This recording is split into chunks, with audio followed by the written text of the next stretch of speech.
Assalamualaikum warahmatullahi wabarakatuh. Teman-teman sekalian, hidup ini adalah cerita pewarna. Setiap langkah dan jatuh bangunnya kita itu mengajarkan makna. Kuliah bukan sekedar tugas dan angka, namun perjalanan yang menempa kita menjadi jiwa yang tegar dan juga dewasa. Mari jalani hari ke hari dengan semangat yang membara, karena di ujung sana, gelar dan kebanggaan nanti kita di hari wisuda. Baik teman-teman sekalian, kami dari kelompok 2 akan menyampaikan materi terkait dengan kebijakan dividen. Nah, sebelum teman-teman di sini akan menjelaskan lebih dalam terkait apa itu kebijakan dividen, saya akan mengantarkan teman-teman terlebih dahulu apa itu dividen. Nah, pastinya teman-teman di sini juga sudah tahu kan apa itu dividen. Saya akan mengulang. Dividen itu adalah suatu laba atau keuntungan dari hasil operasional perusahaan yang akan dibagikan kepada pemegang saham. Nah, sedangkan kalau kebijakan dividen itu adalah suatu keputusan untuk menentukan apakah dividen ini akan dibagikan kepada pemegang saham atau akan diolah kembali oleh perusahaan tersebut. Nah, teman-teman sekalian, tujuan dari adanya dividen ini juga itu tidak lain tidak bukan untuk untuk mencapai keseimbangan antara memberikan imbal hasil kepada pemegang saham atau mempertahankan laba tersebut untuk dikelola kembali di perusahaan tersebut. Nah, selain itu juga adanya dividen ini untuk menarik investor dari luar untuk menanam modal mereka di perusahaan tersebut. Nah, juga dividen ini untuk menunjukkan atas kinerja perusahaan yang telah ditanam modalnya oleh pemegang saham tersebut. Nah, selanjutnya penjelasan materi akan dijelaskan oleh teman saya kepada Mbak Rahma. Disilakan. Baiklah, di sini saya akan menjelaskan tentang teori-teori kebijakan dividen. Boleh, Nek? Nek? Di sini kami akan memaparkan tiga teori kebijakan dividen. Yang pertama itu adalah teori ketidakrelevan dividen. Nah, teori ini menjelaskan bahwa nilai suatu perusahaan itu tidak dipengaruhi oleh besar kecilnya suatu dividen. Jadi, teori ini juga didukung oleh Merton Miller. Dia menyatakan bahwa nilai suatu perusahaan itu tergantung pada pendapatan yang dihasilkan, misalnya kayak capital gain. Tetapi teori ini memiliki kontroversi di para akademik karena MM ini memiliki dua asumsi. Yang pertama itu mereka menyatakan bahwa teori ketidakrelevan dividen ini tidak ada biaya emisi. Biaya emisi ini maksudnya biaya yang diterbitkan untuk penerbitan saham. Misalnya kita ingin menjual suatu saham dengan harga 10 juta. Nah, untuk menerbitkan saham tersebut, kita tidak ada biaya adminnya gitu. Besar biaya admin gitu. Yang kedua itu tidak adanya pajak. Nah, yang kedua, kami akan menjelaskan tentang teori bird in the hand. Jadi, karena terjadinya kontroversi dari para akademik, terutama dari Miron Gordon, dia tuh menyatakan bahwa investor tuh nggak nggak terlalu yakin dengan capital gain. Jadi capital gain ini selisih dari harga jual saham. Jadi misalnya saya beli saham di harga 10.000 dan di bulan depan saya menjualnya dengan harga 13.000. Nah, selisihnya yang 3.000 itu merupakan capital gain. Nah, karena teori ini menyongsong bahwa lebih mendukung pembagian dividen daripada capital gain karena resiko dari capital gain itu lebih besar daripada resiko dividen. Jadi dia menganggap bahwa investor itu lebih memilih untuk dividen karena resikonya lebih kecil. Nah, yang ketiga itu ada teori preferensi pajak. Teori preferensi pajak ini maksudnya ya teori yang menganggap bahwa perubahan dividen sebagai syarat dari perkiraan manajemen atas laba. Jadi teori ini menyatakan bahwa jika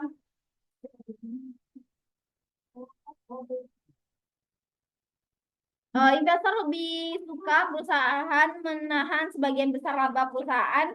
Jadi para investor akan mau membayar lebih tinggi untuk perusahaan yang bagian dividennya lebih rendah daripada untuk perusahaan sejenis yang pembagian dividennya lebih tinggi. Untuk selanjutnya akan dijelaskan oleh Dion. Oke, selanjutnya yaitu aspek kebijakan dividen. Sebelum mengenal aspek kebijakan dividen ini, mari kita mengetahui apa itu aksi korporasi sebuah perusahaan. Nah, kita harus mengenal apa itu aksi korporasi sebuah perusahaan terlebih dahulu, yaitu tindakan atau kebijakan sebuah perusahaan terkait saham dari para investor atau dari pemegang saham. Hal ini mempengaruhi tingkat rasio kepemilikan saham maupun lembar saham para investor. Nah, apa sih aksi korporasi dividen tersebut? Mari kita masuk ke aksi korporasi perusahaan yang pertama, yaitu dividen saham. Nah, dividen saham adalah pembayaran dividen berupa saham kepada pemegang saham. Nah, aksi korporasi yang pertama ini yaitu adalah di mana laba dari perusahaan itu dibagikan kepada pemegang saham atau investor. Nah, perusahaan itu membagi laba, membagi hasil atau dividen itu ada 2 tahun sekali ataupun 1 tahun sekali. Termasuk gimana prosedur dari perusahaan tersebut. Yang kedua, aksi korporasi kedua yaitu adalah stock split atau pemecahan saham.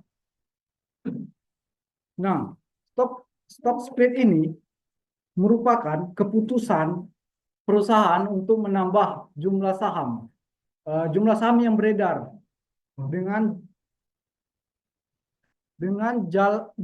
jalan memecah satu saham menjadi 2 atau lebih, diikuti dengan penurunan nilai nominal secara proporsional.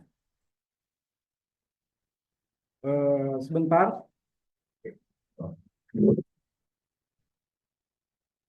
Ada banyak perusahaan, contohnya seperti pada tahun 2017, harga satu lembar saham pada Bank BRI itu 15 ribuan. Sementara saat ini harga saham BRI adalah 5 ribuan. Nah, kenapa bisa turun jauh seperti ini? Karena hal ini terjadi bukan karena harga saham BRI turun atau rugi, tapi karena BRI melakukan stock split. Nah, oke, kita lanjut ke aksi korporasi perusahaan yang ketiga, yaitu reverse split. Aksi korporasi yang ketiga, yaitu reverse stock split, merupakan kebijakan dari pemecahan saham, yaitu kebijakan perusahaan untuk menggabungkan 2 atau lebih lembar saham menjadi satu. Nah, alasan perusahaan melakukan reverse stock split ini karena perusahaan ingin melakukan reverse stock split ini karena perusahaan ingin harga sahamnya sangat rendah dan transaksinya sedikit. Nah, agar sahamnya itu liquid, maka dilakukannya reverse stock split ini. Oke, yang keempat yaitu stock repurchase atau buyback. Nah, buyback adalah kebijakan perusahaan melakukan pembelian lagi saham yang telah dijual di pasar modal. Nah, yang tentunya akan mempengaruhi atau merubah persentase kepemilikan saham investor di perusahaan tersebut. Aksi buyback ini biasanya akan mendapat respon yang positif dari investor. Karena investor menganggap perusahaan ingin membeli kembali sahamnya. Berarti fundamental dari perusahaan cenderung baik. Oleh karena itu harga saham akan naik. Oke, slide selanjutnya. Kita akan membahas teori pendukung kebijakan dividen. Yang pertama adalah teori pecking order teori. Perusahaan lebih memilih menggunakan laba ditahan untuk investasi daripada daripada utang atau menerbitkan saham baru. Teori selanjutnya yaitu smoothing teori. Perusahaan cenderung menstabilkan dividen meskipun laba berfluktuasi untuk memberikan kepercayaan kepada pemegang saham dan menjaga stabilitas harga saham. Oke, teori pendukung yang ketiga yaitu signaling teori, yaitu peningkatan dividen memberikan sinyal positif bahwa perusahaan tersebut dapat meningkatkan harga saham. Sebaiknya penurunan dividen dianggap sinyal yang negatif. Oke, teori pendukung yang terakhir yaitu Ryan Effect Theory. Ryan Effect Theory ini adalah berbagai kelompok investor memiliki preferensi berbeda terhadap dividen. Nah, perusahaan mempertahankan kebijakan dividen ini sesuai dengan preferensi investor untuk menjaga kestabilitasan basis investor. Oke, selanjutnya yaitu faktor pertimbangan kebijakan dividen yang akan dijelaskan oleh Aura. Pada Aura dipersilakan.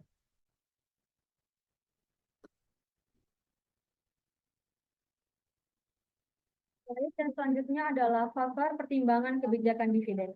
Nah, ada 4 faktor yang mempengaruhi kebijakan dividen, yaitu yang pertama, kendala atas pembagian dividen, lalu yang kedua ada peluang investasi, dan yang ketiga ada ketersediaan dan biaya dari sumber modal alternatif, serta pengaruh kebijakan dividen terhadap nilai perusahaan.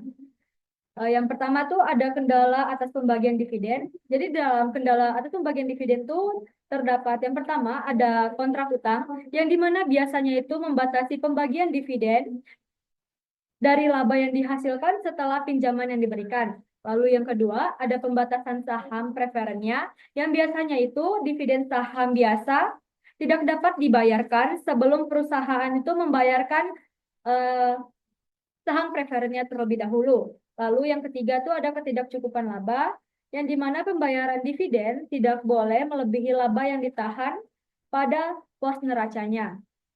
Lalu yang keempat adalah ketersediaan kas.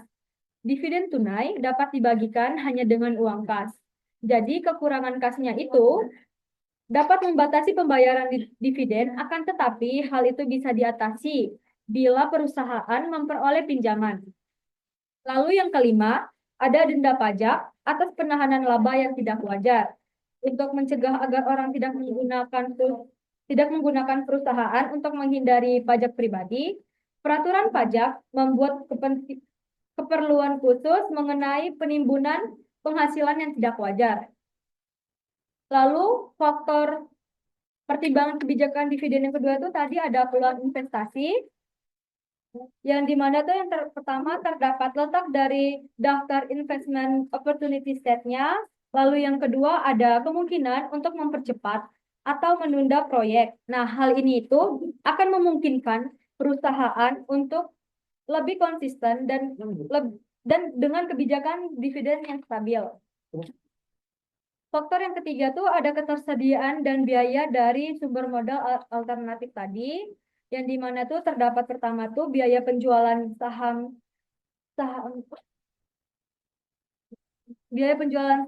baik bila dimana membiayai sejumlah investasi tertentu. Nah, perusahaan dapat memperoleh ekuitas dengan menahan atau menjual saham biasa yang baru. Lalu yang kedua, kemampuan untuk mensubstitusi ekuitas dan utangnya. Suatu perusahaan dapat membiayai sejumlah investasi tertentu, baik dengan utang maupun likuiditasnya. Lalu yang ketiga itu ada pengendalian. Nah, yang dimana apabila manajemen peduli akan usaha untuk mempertahankan pengendalian tersebut, mungkin tidak akan menjual saham baru sehingga perusahaan mungkin akan menahan lebih lama dan lebih banyak labanya. Lalu itu faktor keempat adalah pengaruh kebijakan dividen terhadap nilai perusahaan. Itu terdapat ada 4 juga, yang dimana yang pertama tuh ada pengaruh yaitu yang keinginan pemegang saham untuk mendapatkan penghasilan sekarang dibanding penghasilan yang akan datang. Lalu yang kedua, tingkat resiko dari dividen dibanding keuntungan modal. Yang ketiga, manfaat pajak dari keuntungan modal dibanding dividen. Dan yang keempat adalah informasi atau syarat yang terkandung dalam dividen tersebut. Baik, materi selanjutnya akan dijelaskan oleh Wahyudi. Baik, selanjutnya dalam melakukan perhitungan atau pengukuran terkait kebijakan dividen yang nantinya akan dipilih, ada beberapa rumus yang akan kita gunakan dalam perhitungan tersebut yang nantinya akan mempengaruhi pengambilan kebijakan atau keputusan dividen. Itu di Congress. Pertama yaitu dividen per share atau DPS. DPS itu merupakan perbandingan antara total dividen yang kemungkinan akan dibagi dengan total saham beredar. Jadi kita membandingkan antara total dividen dengan total saham beredar. Ini penting untuk melihat apakah dividen yang dibagikan itu mencukupi ataupun kekurangan. Selanjutnya adalah dividen yield atau rasio presentasi dividen, yaitu merupakan rasio yang digunakan untuk menghitung dividen yang diberikan kepada pemegang saham.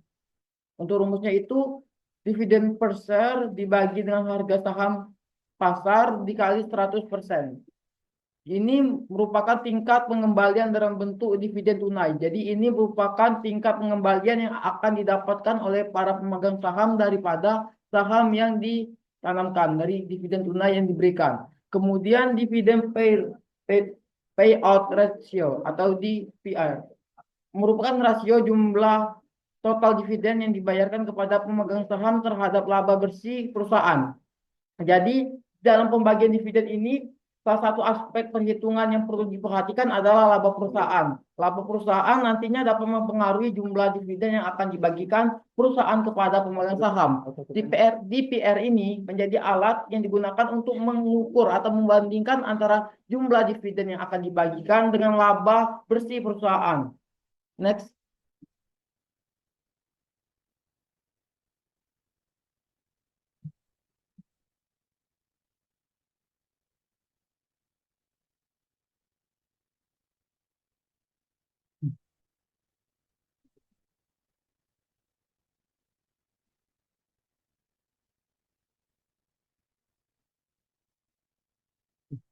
Baik, selanjutnya kita akan langsung membahas soal. Soal pertama, diketahui seorang investor mempunyai investasi sebesar 20.000 di perusahaan GC dalam bentuk saham dengan menghasilkan dividen sebesar 8% atau 1.600.000. Di samping itu, setiap tahun harga saham diharapkan tumbuh sebesar 6%. Sekarang investor meminjam 40.000 dengan bunga 12% dan menginvestasikan dalam saham perusahaan DC. Berdasarkan informasi tersebut maka dapat dihitung. Di sini pertama, yang kita lihat bahwa perusahaan tersebut memiliki dua struktur modal seperti yang dijelaskan di bab sebelumnya. Ada berbentuk saham dan juga ada yang berbentuk utang. Di sini yang sebesar saham ada sebesar 20.000 dan kemudian yang sebesar utang atau investor meminjam sebesar 40.000.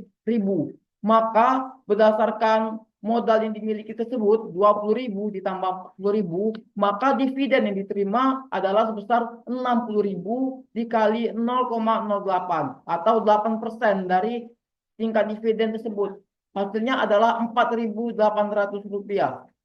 Kemudian dikurangi oleh bunga. Bunga ini didapatkan daripada persentase bunga yang ada di utang yang dia pinjam. Karena dia memiliki modal yang berasal dari utang sebesar 40.000 dan nantinya ada bunga sebesar 12%, karena bunga di dalam utang ini akan mengurangi daripada dividen yang dimiliki, maka akan mengurangi sebesar 4.800 dari 40.000 dikali 12% daripada bunga yang dimiliki. Maka pendapatan bersihnya adalah sebesar 0, yaitu dividen yang diterima 4.800 dikurangi bunga sebesar 4.800 menjadi 0.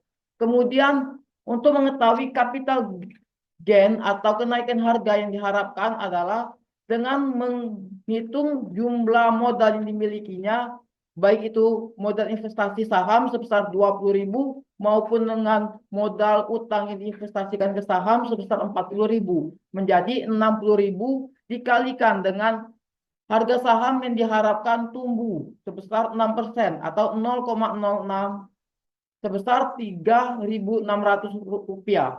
Next.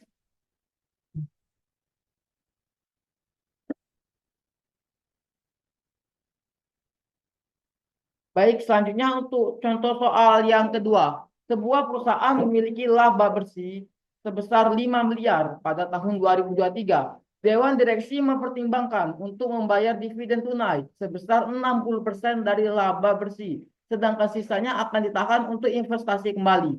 Hitunglah total dividen tunai yang akan dibayarkan dan laba ditahan. Baik diketahui laba perusahaan atau laba bersih yang dihasilkan perusahaan pada tahun 2023 adalah 5 miliar. Kemudian presentasi pembayaran dividen atau dividen yang akan dibayarkan adalah 60%. Maka untuk total dividen tunai yang akan dibagikan kepada para pemegang saham adalah 60% dikali 5 miliar. Maka jawabannya adalah 3 miliar rupiah. Sedangkan sisa laba untuk ditahan yang nantinya akan digunakan untuk investasi kembali oleh perusahaan adalah 5 juta dikurang 3 juta, 5 miliar dikurang 3 miliar. Hasilnya adalah 2 miliar atau 40% dari total laba bersih perusahaan tersebut akan ditahan diinvestasikan kembali. Perusahaan memutuskan untuk membayar 60% dari laba bersih sebagai dividen tunai, yang berarti sisanya 40% dari laba bersih akan disimpan sebagai laba ditahan untuk mendanai proyek atau mengembangkan investasi masa depan perusahaan. Dengan demikian, perusahaan akan membayar sebesar 3 miliar sebagai dividen tunai dan akan menahan sebesar 2 miliar sebagai laba ditahan. Next.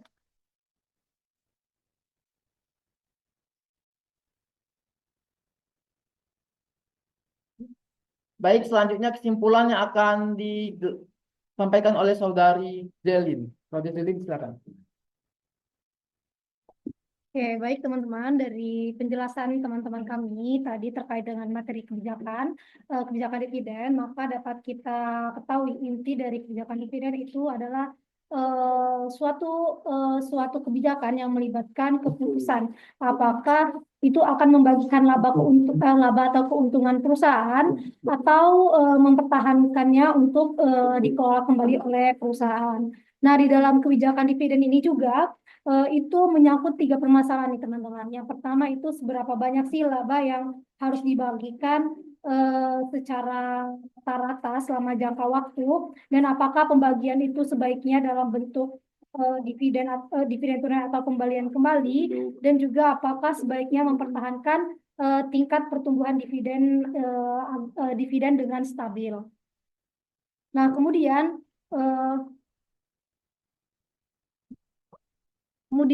kebijakan dividen kebijakan dividen yang optimal itu harus menetapkan keseimbangan antara dividen saat ini dan juga pertumbuhan dividen di masa yang akan datang, yang harus memaksimalkan harga saham perusahaan tersebut. Nah, itu saja kesimpulan dari kelompok kami. Jika ada pertanyaan seperti perintah dari Bu Tari, itu pertanyaan harus dibuat di kolom komentar dan juga akan dijawab oleh kelompok kami di kolom komentar. Baik teman-teman, hidup ini adalah perjalanan bukan tentang kecepatan, melainkan ketekunan. Mari kita ingat bersama bahwa segala pencarian butuh perjuangan dan kesabaran, segala harapan butuh kepercayaan, dan segala impian itu butuh kekuatan. Teruslah berjalan teman-teman, karena kesuksesan dan kebahagiaan sudah menunggu kita di depan mata. Maaf jika presentasi ini kurang sempurna, karena yang sempurna adalah kita yang dulu pernah bersama. Terakhir dari saya, kesepian tanpa kekasih, bak hujan tanpa gemuruh. Cukup sekian, terima kasih. Wassalamualaikum warahmatullahi wabarakatuh. Tangan dong.